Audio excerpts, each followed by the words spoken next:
नमस्कार। आकाशवाणी जयपुर अजमेर से प्रस्तुत हैं प्रादेशिक समाचार।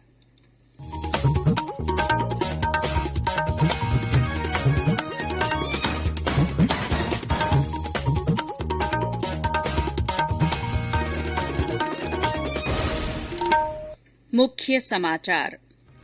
केंद्र सरकार ने देश भर में कोविड टीकाकरण अभियान की मौजूदा स्थिति की समीक्षा की। राज्यों से अभियान तेज करने के लिए 3 महीने की विस्तृत योजना बनाने को कहा। प्रदेश को कोरोना वैक्सीन की 85,000 डोज और मिली। आजादी की 75वीं वर्षगांठ पर होने वाले आजादी का अमृत महोत्सव के तहत प्रदेश में 75 कार्यक्रम होंगे। और राज्य के मौसम में उतार चढ़ाव का दौर जारी। झुंझुनू, बीकानेर और हनुमानगढ़ में ओलावृष्टि के समाचार।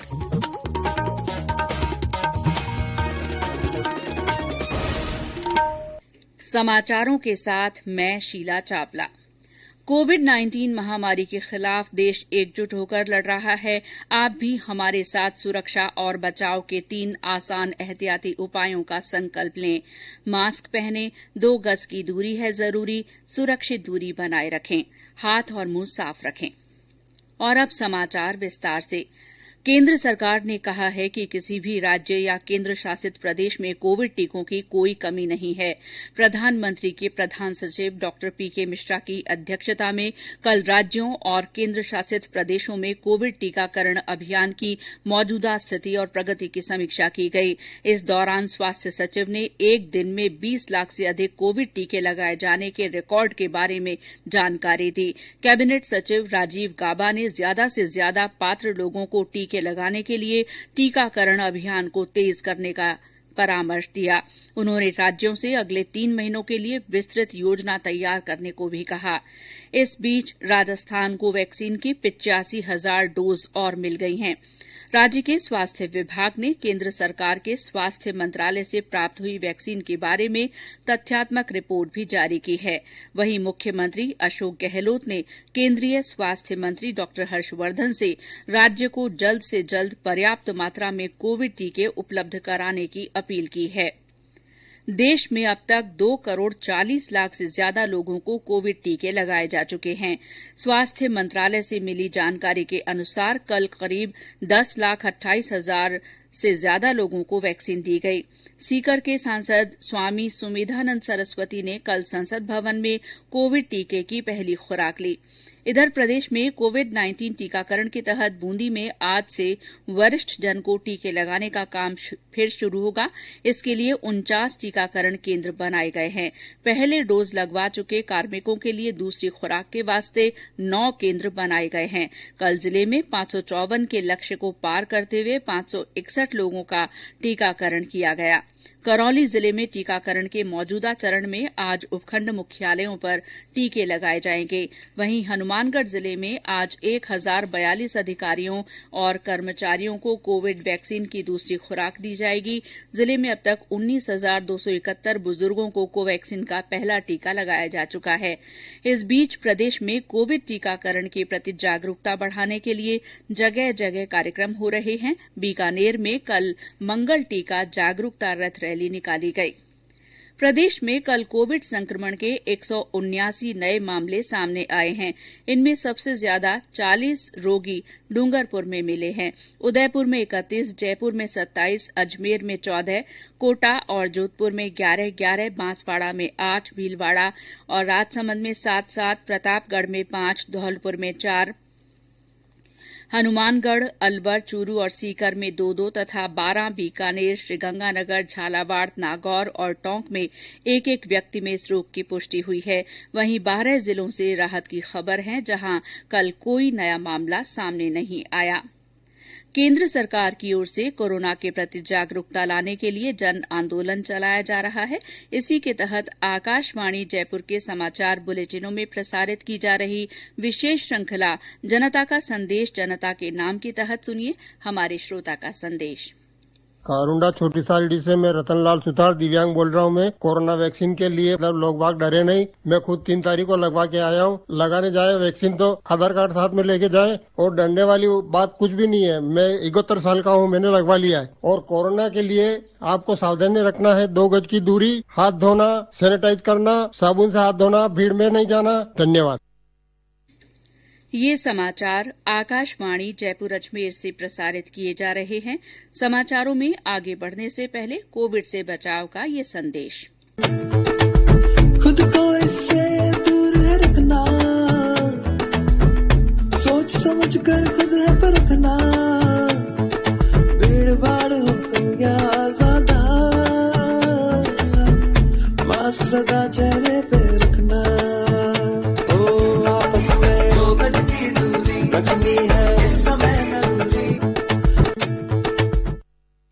समाचारों में आपका फिर स्वागत है। आजादी की 75वीं वर्षगांठ पर आयोजित होने वाले आजादी का अमृत महोत्सव के तहत प्रदेश में 75 कार्यक्रम होंगे। मुख्य सचिव निरंजन आर्य ने राष्ट्रपिता महात्मा गांधी की 150वीं जयंती वर्ष के आयोजन के बारे में हुई एक बैठक में ये जानकारी दी। उन्होंने कहा कि ये कार्यक्रम 12 मार्च से शुरू होंगे। मुख्यमंत्री अशोक गहलोत ने जल जीवन मिशन के तहत प्रदेश के ग्रामीण इलाकों में हर घर तक पीने के पानी का कनेक्शन उपलब्ध करवाने के लिए अधिकारियों को युद्ध स्तर पर काम करने के निर्देश दिए हैं। उन्होंने कल मिशन की समीक्षा करते हुए कहा कि ग्राम स्तर तक समितियों के गठन और विभिन्न स्तर पर टेंडर प्रक्रिया के काम समय पर पूरे किए जाएं। इसके साथ ही मुख्यमंत्री ने गर्मियों के दिनों में पेयजल आपूर्ति के लिए पुख्ता इंतजाम करने के निर्देश भी दिए। राष्ट्रीय महिला आयोग ने अलवर के खेड़ली में एक महिला से हुए दुष्कर्म के मामले को लेकर संज्ञान लिया है। राष्ट्रीय महिला आयोग की अध्यक्ष रेखा शर्मा ने इस मामले में राज्य के पुलिस महानिदेशक को पत्र भी लिखा है। इस मामले की जांच के लिए आयोग ने 3 सदस्यीय जांच टीम अलवर भेजी है। साथ ही आयोग ने मामले में विस्तृत कार्रवाई रिपोर्ट भी मांगी है। जयपुर में आज से सरस राष्ट्रीय क्राफ्ट मेला शुरू हो रहा है। 21 मार्च तक चलने वाले इस मेले का उद्घाटन मुख्यमंत्री अशोक गहलोत वीडियो कॉन्फ्रेंसिंग के माध्यम से करेंगे। मेले के दौरान 22 राज्यों की करीब 150 स्टॉल लगाए जाएंगे, जिनमें हस्तशिल्प के विभिन्न उत्पाद प्रदर्शन और बिक्री के लिए रखे जाएंगे। मेले में रोजाना विभिन्न सांस्कृतिक कार्यक्रम भी होंगे। और अब मौसम।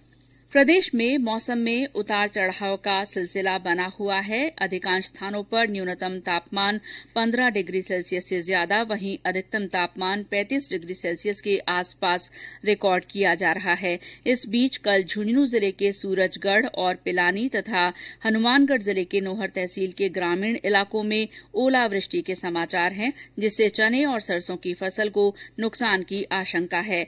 वहीं बीकानेर से हमारे संवाददाता ने बताया कि कल जिले के विभिन्न स्थानों पर ओले गिरने की खबर है। पश्चिमी विक्षोभ के कारण बीकानेर में अचानक मौसम में बदलाव आया है। नोखा, गजनेर और श्री कोलायत में तेज बारिश के बाद श्री कोलायत में चने के आकार के ओले भी गिरे। कल दोपहर बाद अचानक आए मौसम के बदलाव के बाद शहर भर में बादल छाए रहे, मगर जिले के बखूसर, दुलचासर, करनाना, ताल और महाजन के सुई गांव सहित कई क्षेत्रों में भारी ओलावृष्टि हुई, जिसके कारण रेतीले टीलों पर बर्फ की सफेद चादर बिछ गई। वहीं इन दिनों सरसों, गेहूं और चने की फसलें पकाव पर है। इस तरह ओलावृष्टि के चलते एक बार किसानों की चिंताएं बढ़ गई है। मोहम्मद रफीक पठान, आकाशवाणी समाचार, बीकानेर। इस बीच मौसम विभाग ने जयपुर, अजमेर, कोटा, बूंदी, सीकर, करौली सहित 17 जिलों में अगले 2 दिनों में ओलावृष्टि और हल्की बारिश का येलो अलर्ट जारी किया है। और अंत में मुख्य समाचार एक बार फिर। केंद्र सरकार ने देश भर में कोविड टीकाकरण अभियान की मौजूदा स्थिति की समीक्षा की। केंद्र ने राज्यों से टीकाकरण अभियान तेज करने के लिए 3 महीने की विस्तृत योजना बनाने को कहा। राज्य को कोरोना वैक्सीन की 85,000 डोज और मिल गई हैं। आजादी की 75वीं वर्षगांठ पर होने वाले आजादी का अमृत महोत्सव के तहत प्रदेश में 75 कार्यक्रम होंगे। और राज्य में मौसम में उतार चढ़ाव का दौर बना हुआ है। झुंझुनू, बीकानेर और हनुमानगढ़ में ओलावृष्टि के समाचार हैं। इसी के साथ प्रादेशिक समाचार बुलेटिन समाप्त हुआ। हमारा अगला बुलेटिन हिन्दी में दोपहर 12:30 बजे प्रसारित होगा। नमस्कार।